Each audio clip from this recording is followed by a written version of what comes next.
Nous sommes à la Belgium Kitchen, une cuisine collective gérée par des bénévoles à Bruxelles.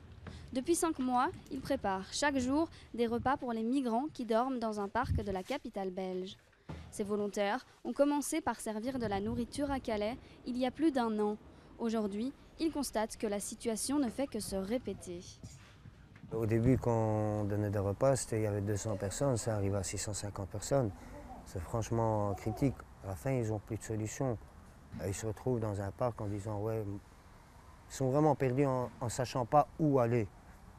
Parce qu'il y en a beaucoup qui disent que c'est un problème belge, c'est un problème de certains pays, c'est un problème européen.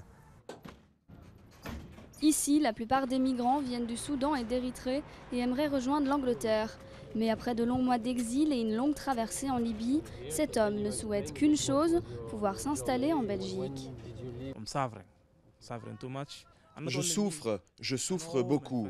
Et pas seulement moi, je sais que tous mes amis souffrent beaucoup. Personnellement, je ne veux pas aller en Angleterre, car mon voyage a été très dur et j'ai beaucoup dépensé. Je viens d'arriver ici en Belgique et je voudrais juste demander l'asile. Aujourd'hui, Yacine et son équipe ont distribué 620 repas. Les migrants s'endorment comme chaque soir à même le sol dans des conditions précaires. De nombreuses organisations de santé demandent aux autorités belges de créer un centre d'accueil.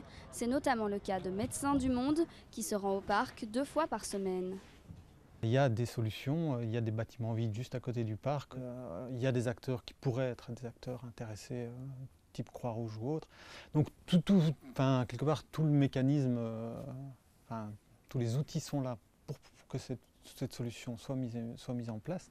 Il faut juste de la volonté politique. Aujourd'hui, ce qui bloque, c'est clairement le fédéral. Car le gouvernement belge fait jusqu'à présent la sourde oreille. En attendant, les bénévoles continuent de se relayer jour et nuit pour venir en aide aux migrants.